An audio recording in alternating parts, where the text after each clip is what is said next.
Friends, Dave Paulides, K&M Missing Project, and that is Huck L. Berry, the executive producer of the show. She's looking frisky today. She was outside, it was raining, she got all wet. You got goobers all over you. Yeah, you're a good girl though. Yeah, you're a good girl, yeah. We take care of one another, don't we? Yeah. She's a good girl, yeah. Oh, that's a big yawn. Yeah, it's a good girl. And she's saying, hey, Dad, don't forget to tell him about the missing 411 and the Bigfoot cruise to Alaska. This is going to be huge, folks. Get the info on the top right there. Put your phone on it. Freeze frame it. And it's going to be me, Chris Bledsoe, huge speaker, Joe Hauser, owner of the Montana Vortex, all on one boat. It will be epic, and I'm not kidding you about that. Now, March 21st, you can stream the premiere of that movie right there, Missing 411 National Parks. Get the poster signed by me right now at missing411.com. Oh yes, we're going to have a blast at that premiere, and going to have some special guests for you too. Now, before I get into all of the fun we'll have today, go back in time, talk about some other cases. For the people who haven't been here in a while, my son went to Miami University in Ohio. If you've never been there, you got to go. It is an absolutely beautiful campus. I understand why Ben chose it. Well, it was the #1 team in the nation when he went there. He got a full scholarship to go to Miami, play hockey, Division I school, #1 team in the nation, won their conference. Yeah, he was, he had a good time. While I'm there, some people knew I was researching missing people, and they told me about a case of a young man who was a musician, well-rounded, smart, just disappeared from campus. Story's in my books. I'm not going to go into a lot of detail, but the student disappeared under very strange circumstances. Never found. And his brother said 10 years later, he's never heard from him. But an administrator at Miami was in New York in a very rural place with his wife, happened to walk into a restaurant seeing 3 men sitting at a table in suits. And he swore to his wife that that was the missing young man from his school. And he said this as he was walking out, and he gets to the parking lot and he says, you know, I'm going to go back and say something. And he goes back in and all 3 of them are gone. And he couldn't find them. That's one case. And there are many others. In fact, I wrote a section in several books about students missing from universities where there's no evidence of a crime. It's like they just disappear. Well, the more I've been doing this, got an itch there, Huck? Is that what that is? So the more I've been doing this, the more I started to realize there could be a nefarious reason why these people are missing. And our government may be complicit. And I don't mean that they're forcibly abducting these people. It kind of appears as though a group approaches the student, says, hey, you can have a very fine life. You can live very comfortably. But we need you to step out of your role, of your lifestyle, and step into one that no one will know who you are. What are you doing? And I think it's because they're going to become spies, but I'm not 100% sure on this. A couple of cases. Yeah, you got an itch, don't you? Huh? Now you're scratching. That bang, bang, bang on the floor. Yeah. Is that all better now? Is that all better? You're welcome. You're welcome. So, I'm pretty sure that this is happening. Now, I also covered the case of a general that disappeared in Maine several years ago. He was retired,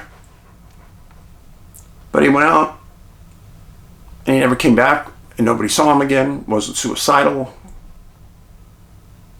Very strange. Now, just recently in the news, another general disappeared. Now, some people have made some innuendos that, oh, there's a bunch of real high-level people disappearing. Don't listen to that garbage, folks. I can only tell you that there was a physicist in Lancaster that was killed by a local thug. And the LA sheriffs did a full thing about it. I'm telling you, sheriffs don't lie. You can think what you want, but nobody's going to get a sheriff's office to say something that's not true. That's just not the way the sheriffs work. Especially a deputy that responds to a shooting. If that deputy goes out and arrests somebody, he's not going to lie. That would be like me going to a crime scene and say, hey, Paulides, you're going to lie about this. No, I'm not. And they're going to say, yes, you are. No, I'm not. And they can't do anything to me either. So, the Lancaster killing of a physicist was just a local thug that killed a man on his doorstep. Nothing nefarious. It doesn't fall in lines with a super unusual case. Don't believe it. Now, I am going to get into the case that I posted a lot at on my X account. My X account is @CanAmMissing. I had a huge number of responses to this. Because when I first read about it, I could not find one mention of a search. The man's name, probably one of the most famous generals in the United States, Major General William Neal McCasland. 68 years old, 5'11", 160, missing February 27th, 2026 at 11 a.m. He went missing near his residence on Quail Run Court Northeast in Albuquerque. He had roots in Louisiana, but he was smart, and he got a commitment to go to the Air Force Academy, and he graduated in '79 with an astronautical engineering degree. You got to be smart to get that degree. He went on to get a master's degree from MIT in 1980. And then in '88, he got a doctorate degree from MIT in astronautical engineering. Now understand, he's still working for the Air Force. They're putting him through these schools. In 1995, he got an Air Ward College degree from Maxwell Air Force Base in Alabama. He got another certification in 1999 from the Defense System Management College for Advanced Program Manager at Fort Belvoir in Virginia. And in 2004, he went to the U.S.-Russia Security Program at John Kennedy Government, put on by Harvard University. Now, why am I telling you all this? Because I want you to pay attention to what I'm going to tell you about this guy. His assignments, October 1985, 80 through 85, he was the Chief Payload System Division Security under the Security of the Air Force Special Projects. In 88, he was the Assistant Director of System Engineering under the Secretary of the Air Force under Special Projects. June of 92, he was the Director of Mission Planning at Aerospace Data at Buckley Air Force Base in Colorado. In August 97, he was the Chief Engineer for Navstar, a GPS joint program. Navstar is important, folks, because GPS for the military runs everything. Our missiles, it runs our planes, it runs everything. April 2000, Program Director for the Space-Based Laser Project under the office at LA Air Force Base. 2001, he was the Wing Director under the Research Lab at Phillips Research at Kirtland Air Force Base in New Mexico. And then he was the Vice commissioner of Air Logistics Center at Hill Air Force Base in Utah. 2005, vice com for Space and Missile Systems Center in LA Air Force Base. 2009, director of Space Center under the Office of the Secretary of the Air Force. 2011, he was the commissioner for the Air Force Research Lab at Wright Patterson Air Force Base. Yes, that Wright Patterson. He was in charge of all research. Promotions. May 30th, 79, when he got out of the Air Force Academy, he was a second lieutenant. 2 years later, in 81, first lieutenant. 2 years later, captain. In 98, major. 91, lieutenant colonel. 2005, brigadier general. 2007, major general. His last assignment was at Wright Patterson Air Force Base, responsible for $2.2 billion science and space technology research, as well as $2.2 billion of customer-funded research. He had a global workforce of 10,800 people. Oh, was he important, folks? Oh my gosh. Oh my gosh. When he retired, he was hired right away by Applied Technology Associates of Albuquerque, where he had a house. He was director of technology, hired January 7th, 2014.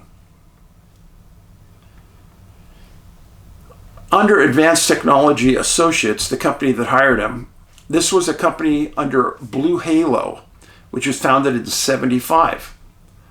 And it delivers space, airborne, and ground-based systems to the government. Aerospace and commercial customers specialized in navigation, acquisition, tracking, and precision pointing, going back to his days on GPS. And he was in charge of directed energy and space warfare for the private sector. Total revenue for that company was $230.9 million, 49 employees. Not a lot of employees. Blue Halo owned Advanced Technical Associates, and Blue Halo was owned by Arlington Capital. Yes, that Arlington. High-tech defense weaponry specialists. All these people came out of the military, founded this company, and went on to make millions. Now, on November 19th, 2024, AeroVironmental acquired Blue Halo, establishing what they called the next generation defense weaponry. And then, just 5 months ago, the Navy canceled the Blue Halo hypersonic air-launched offensive anti-surface warfare system, a $1.4 billion contract. They canceled it because of cost. That would have been something that the general probably was working on. Now, why did I tell you all this? Because I've done a lot of research in my life, folks. I cannot find any general that had this much invested in air and space technology, that was 2 degreed out of MIT. The man was brilliant. The man is brilliant. And he kept himself in shape. How do I know this? Because when I posted on my X account about this disappearance, somebody else posted a header out of Facebook about the Albuquerque Running and Trail Runners Association. They said that the general, Neil, had just finished 10 days ago a 60-mile bike ride, and that he loved hiking, the outdoors. And there were pictures of him skiing. Keep that in mind. 60-mile bike ride. You got to be pretty well in good shape, number one.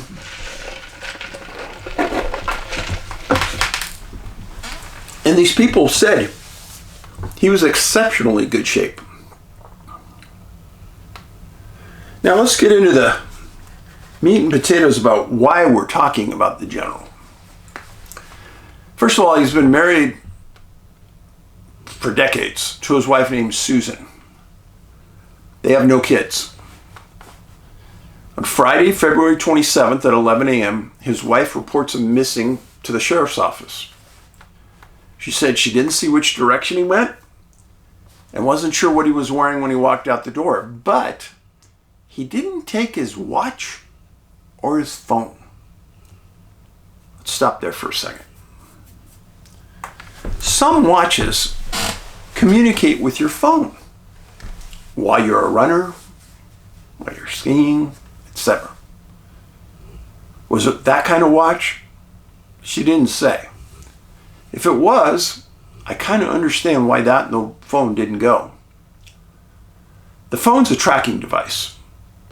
No matter what anybody tells you, listen to me. You turn your phone off, it's still transmitting your location. Oh yeah. So, people in the know understand this. When people don't take their phone with them, and their watch, and maybe their wallet, there's only a few reasons. In my understanding of doing this for over a decade, the most common reason is suicide. Second reason is they don't want you to know where they went. And there's nothing against the law about that.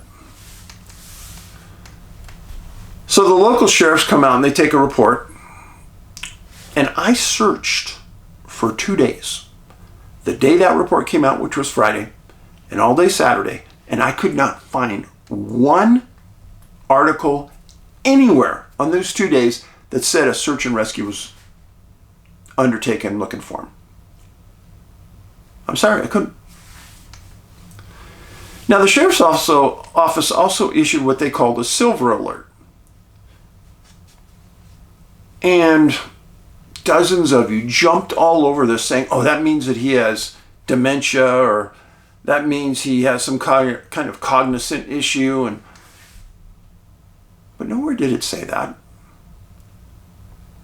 And then you said, well, a lot of other people jumped on me for, oh, but it's against the law to release medical information about people. Oh, really? Yeah, I know that. Except, here's the issue. I have probably thousands of reports about older people who disappeared, and the sheriff's office is reporting their early onset dementia or their Alzheimer's. It says it right there. So don't tell me that the sheriff's office isn't going to say it. But the problem I have is the sheriff's office never said he had any cognizant issues. They did say that the wife told them that he takes medications that he's going to need. Okay. A lot of older people need medications. I get that. Now, if he just rode 60 miles 10 days ago, I find it very hard to believe that somebody with dementia or Alzheimer's could do that. Would do that and not get lost. Now, the residents on Quail Run Court, Northeast in Albuquerque, has homes that sit exactly like the Guthrie case. They're not next to each other. There's no fences next to them. They're just like a home, a small open space, and a home and small open space. I looked at it and I thought, wow, that's kind of weird. Now, I'm not saying they're related. I'm just telling you facts. Now, trail clubs have said that they don't believe someone could disappear on the trails in the area where Neil disappeared. When you look at the trails, there's no ground cover. Just saying. Now, there were several conflicting articles that came out Friday and Saturday saying, oh, the FBI is involved, the FBI isn't involved. So, as somebody who knows a little bit about the FBI and missing people, the FBI in its protocol says that they can search for missing children. Nothing in the protocol says that they can voluntarily take on a search on a missing adult. Just a missing adult. No crime involved, just a missing adult. Nope. Now, the FBI office in Albuquerque said that they were requested by the sheriff in Albuquerque for their assistance to look for McCasland. Wow. I'm not sure if I've ever heard of a sheriff's organization asking the FBI to look for just a missing elderly person. Unless it was a crime. Well, the FBI said that they entered the case along with Kirtland Air Force Base. Now, remember, he used to run that Air Force Base. So I find that also peculiar. So now you have two big federal agencies helping a county agency look for a man. I just find it odd. Now, Neil was head of research at Wright Patterson Air Force Base. Now, do you know what that is? Probably in the UFO world, the most important Air Force base in the world, because on the famous Roswell crash, that is where the wreckage and the bodies went. Oh, yeah. And he became the head of research. He's also got other notoriety, Neil. He's associated with a very famous WikiLeaks case.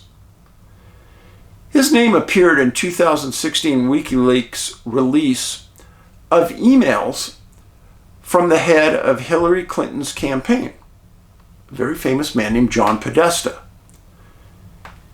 Hillary said at the time that if she won, she'd release all UFO information. Well, Neil's name appeared in those emails. Nothing strange other than, why would an Air Force general suddenly be appearing in some emails with Podesta? Now, the band Blink-182, you ever heard of them? Their front man is a guy named Tom DeLonge. I actually know Tom DeLonge. Many years ago, when he was doing the UFO disclosure, he actually called me. Yes, he did. And we talked. He was put in touch with me through George Knapp. DeLonge wanted me to come to his home in San Diego and have a meeting with him about the movies I'd done and the implications of Missing 411. This is before the UFO Connection came out. He saw what was coming. He knew it. And he said, Dave, I want to make you an offer on your movies.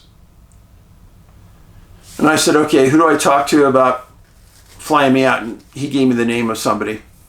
Next day, I called this person. They said, oh, no, we're not paying for you to come out here. You got to pay for that on your own. Yeah, right. I'm not going.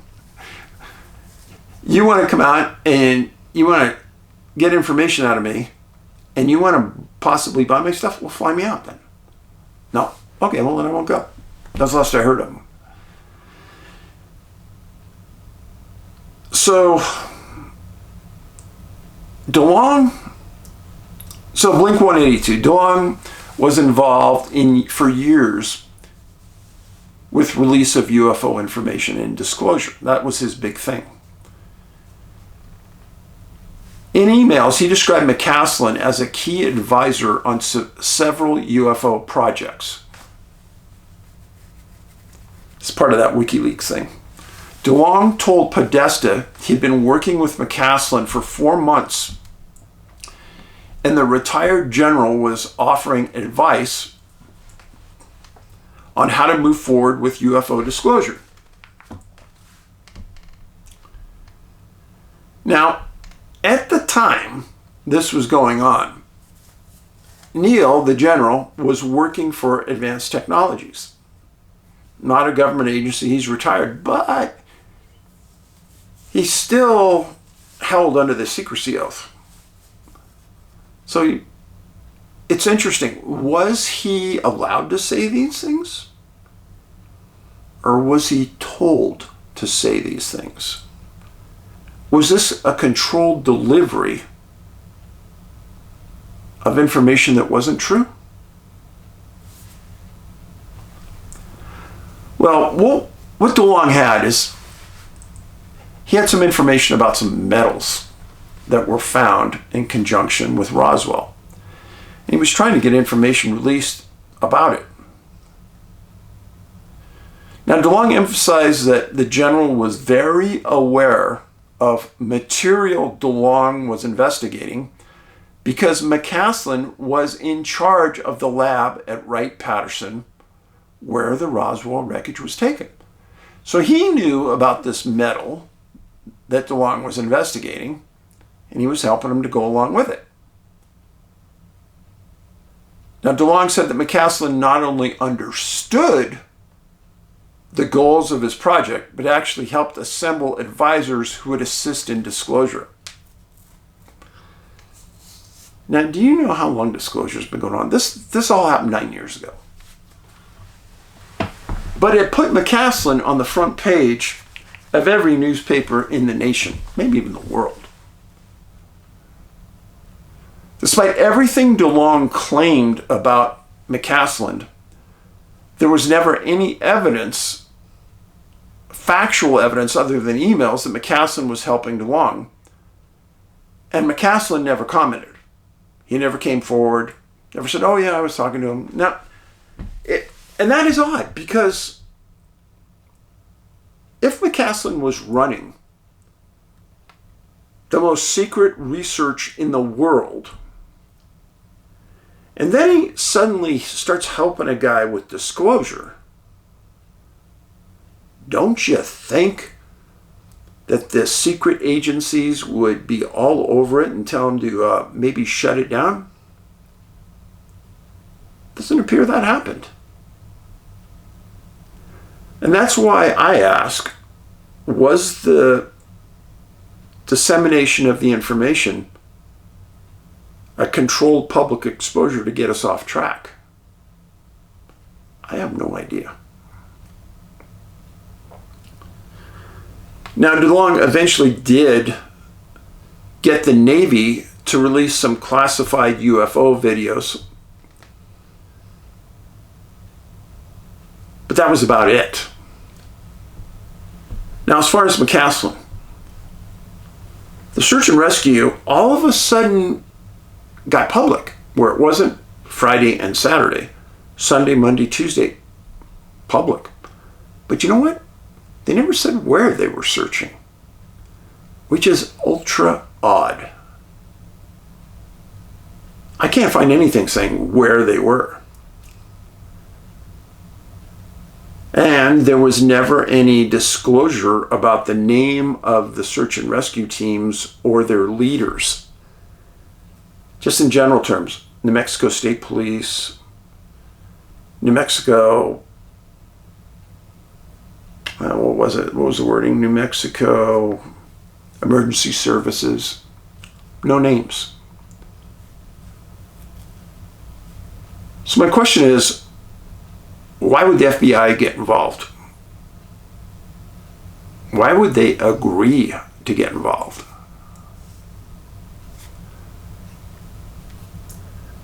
I suppose if something really nefarious happened, like the general was kidnapped by China, that would be an FBI involved case for sure.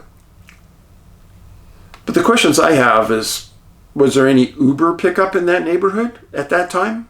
That's what I'd check. Then I would check every Ring doorbell in that neighborhood in every direction for miles. I'd check that. I'd check the watch to see if it was the type of watch I said that communicated with a phone. I'd be checking every one of his credit cards, and if he took his wallet, wife didn't say he didn't take the wallet, so maybe he did take it. I'd be asking the wife what his mental health was at the time. Was he upbeat? Was he happy? Did he seem under despair for some reason? Were there any money problems? I doubt that there were many money problems, but those are the kind of questions you have to ask. And obvious, they have not said this. Did he leave in a car? Did he take his car? Did he have a motorcycle? He had a bike? Did he take the bike? They haven't stated. So, do I think this is an unusual case? Oh, very. Very, for the mere fact that we're going on 4 or 5 days and they haven't found him. And the way this all started was very strange. Not saying where they were searching, not saying they were searching, not saying the names of the people they were searching, not saying where they were going to search. It's all have this strange lid on the information that I really don't get. So if I had to classify this as an outlander case, definitely. So this is a map. This is the northern portion of Albuquerque. This is east. Swears residences on Quail Run Court Northeast. One of the trail running Albuquerque groups said that he liked to run on the La Luz trailhead, and this is where it is. 13 minutes of 5.3 mile distance from his house. Here's an article I found on McCasland heads Air Force Scientific Unit, June 10th, 2011. Yeah, he was a famous guy. Spent 3 years at the Pentagon, Director of Special Projects. Then this was the change in leadership at Wright Patterson, where he got instilled as the boss man.